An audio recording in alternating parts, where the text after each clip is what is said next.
तो दोस्तों आज हम फिर से आपके लिए लेकर आए हैं देश दुनिया की सभी ताजा बड़ी खबरें फटाफट एक एक कर विस्तार से आज आपको बताएंगे। तो वीडियो को अंत तक जरूर देखें। दोस्तों वीडियो बनाने में हमें काफी मेहनत लगी है, तो वीडियो को दिल से लाइक कर दें। जी दोस्तों, पहली खबर में आपको बता दें कि चीन को लेकर अमेरिका ने दिया मोदी अमित शाह को बड़ा झटका।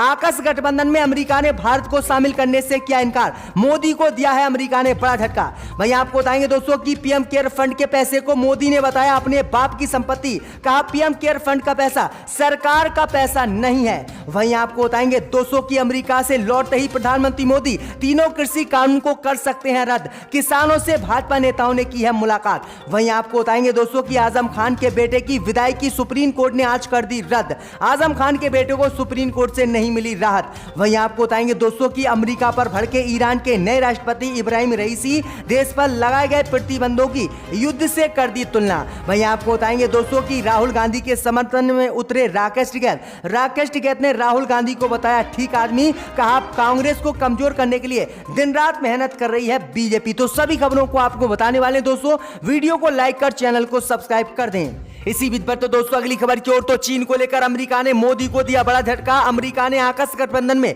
भारत को शामिल करने से किया इनकार। मोदी अमित शाह की बढ़ गई मुश्किलें।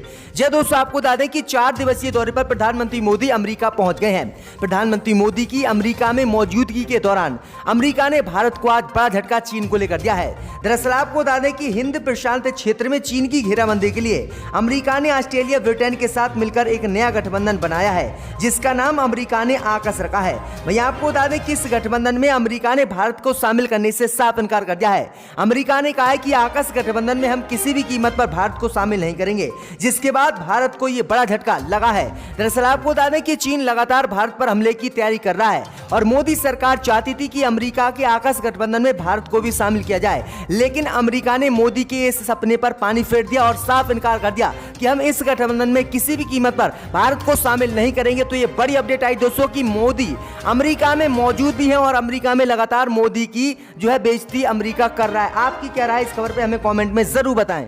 इसी बीच पर तो दोस्तों अगली खबर की ओर, तो प्रधानमंत्री मोदी ने पीएम केयर फंड को बताया अपने बाप की संपत्ति। कहा इसका नहीं है सरकार से कोई लेना देना। जी दोस्तों, आपको बता दें कि कोरोना महामारी के वक्त बनाया गया पीएम केयर फंड को लेकर केंद्र की मोदी सरकार ने दिल्ली हाई कोर्ट में एक बड़ा हलफनामा दिया है।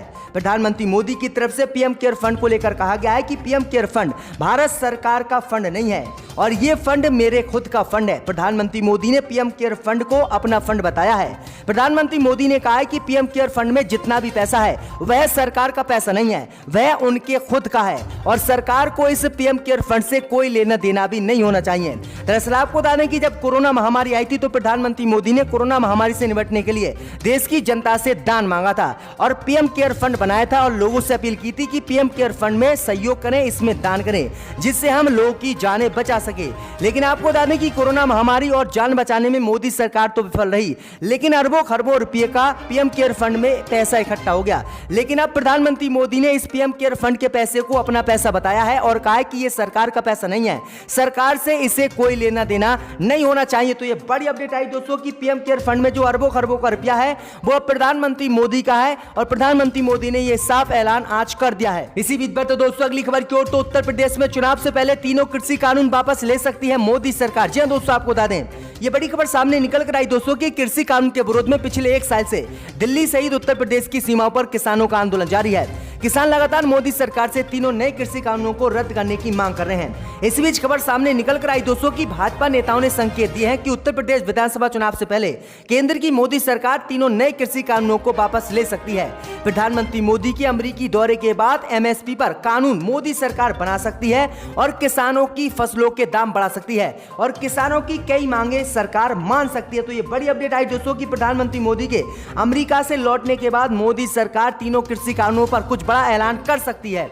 इसी बीच पर तो दोस्तों अगली खबर की ओर, तो आजम खान के बेटे को सुप्रीम कोर्ट ने नहीं दी राहत, खारिज कर दी याचिका। जी दोस्तों, आपको बता दें कि अब्दुल्ला आजम खान की विदाई की रद्द होने के मामले में सुप्रीम कोर्ट ने आज अब्दुल्ला आजम खान को राहत देने से इनकार कर दिया।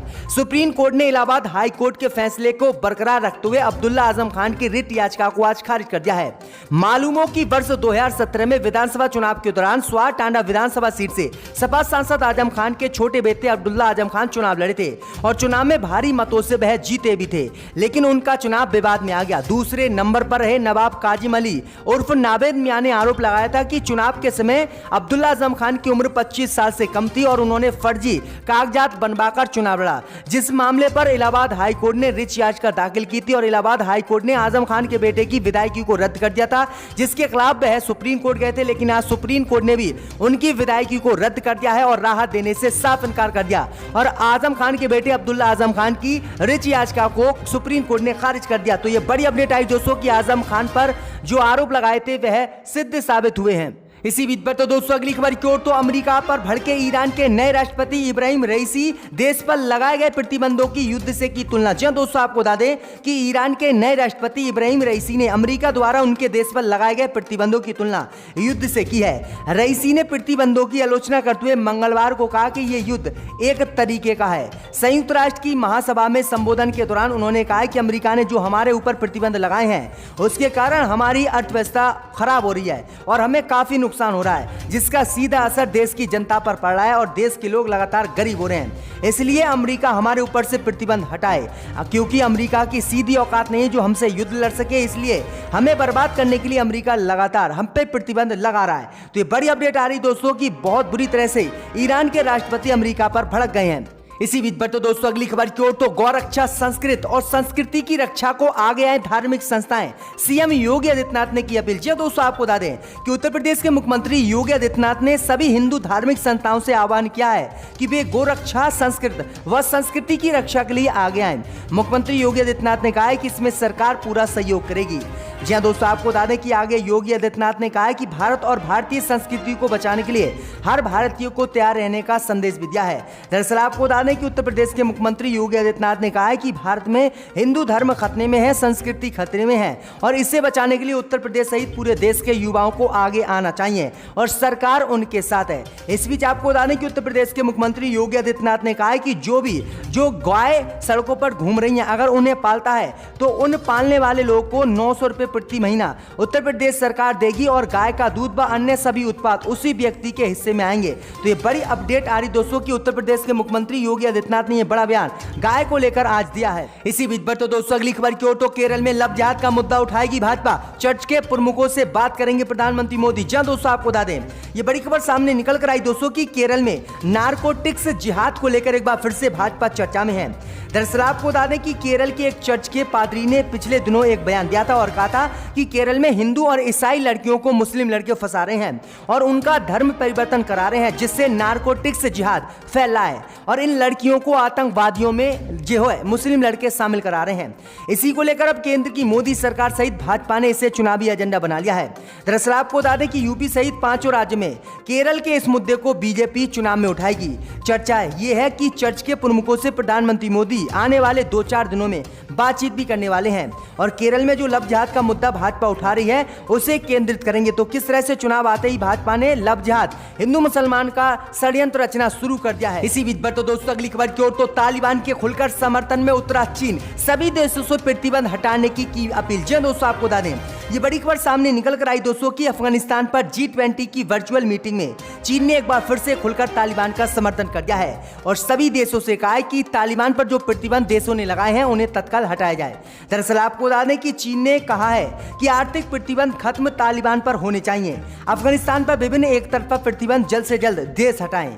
उन्होंने कहा है कि अफगानिस्तान का विदेशी मुद्रा भंडार उनकी राष्ट्रीय संपत्ति है जो वहां के लोगों के लिए होनी चाहिए और उन्हीं के द्वारा उपयोग की जानी चाहिए। ऐसे में अफगानिस्तान पर राजनीतिक दबाव डालने के लिए सौदेबाजी नहीं की जानी चाहिए। चीन ने साफ कहा है कि जो G20 में देश हैं वे सभी देश अफगानिस्तान से अपने प्रतिबंध हटाएं और अमेरिका की बात ना माने। तो ये बड़ी अपडेट आई दोस्तों कि चीन पाकिस्तान की तरह ही खुलकर तालिबान के समर्थन में उतर आया है। इसी बीच पर तो दोस्तों अगली खबर की ओर तो राहुल गांधी के समर्थन में उतरे राकेश टिकैत, राहुल गांधी को बताया ठीक आदमी। जहां दोस्तों आपको बता दें कि भारतीय किसान यूनियन के नेता राकेश टिकैत राहुल गांधी के समर्थन में उतर गए हैं और राहुल गांधी को राकेश टिकैत ने ठीक आदमी बताया है। जी हां दोस्तों, आपको बता दें कि केंद्र सरकार द्वारा पारित 3 कृषि कानून के विरोध में धरने पर बैठे किसानों की अगुवाई कर रहे राकेश टिकैत नरेंद्र मोदी सरकार और यूपी सरकार पर जमकर निशाना साध रहे हैं। दरअसल आपको बता दें कि एक इंटरव्यू के दौरान राकेश टिकैत से पूछा गया कि राहुल गांधी के बारे में आप क्या कहेंगे? तो राकेश टिकैत ने कहा है कि वह ठीक आदमी हैं, उनको कमजोर करने के लिए बीजेपी ने खूब ताकत लगाई है। मैं आपको बता दें कि आगे उन्होंने कहा है कि राहुल गांधी एक अच्छे नेता हैं और उन्हें देश में राजनीति करनी चाहिए। राकेश टिकैत ने कहा है कि इस बार भाजपा का उत्तर प्रदेश में सुपड़ा साफ होगा और बीजेपी किसी कीमत पर चुनाव नहीं जीतेगी।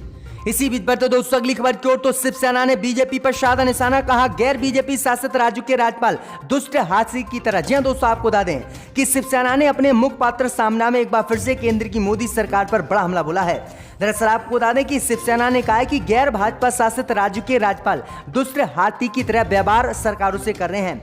आगे उन्होंने कहा है कि वो प्रजातांत्रिक संविधान, कानून और राजनीतिक संस्कृति को कुचलने का काम कर रहे हैं। महाराष्ट्र के गवर्नर भगत सिंह कोश्यारी का नाम लिए बिना सामना में शिवसेना ने लिखा है कि जिन राज्यों में बीजेपी की सरकार नहीं है, वो केंद्र सरकार राज्यों में अस्थिरता लाने के लिए राज्यपालों का इस्तेमाल कर रही है, और जो राज्य सरकार कोई फैसला लेती है तो राज्यपाल उसमें अड़ंगा डाल देता है, जिससे साफ प्रतीत होता है कि जो गैर बीजेपी शासित राज्यों के राज्यपाल हैं वह दुष्ट हाथी की तरह हैं और वह दुष्ट हाथी की तरह ही सरकारों से भागी काम कर रहे हैं। तो ये बड़ी अपडेट आ रही, बड़ा हमला बीजेपी पर आज शिवसेना ने बोला है।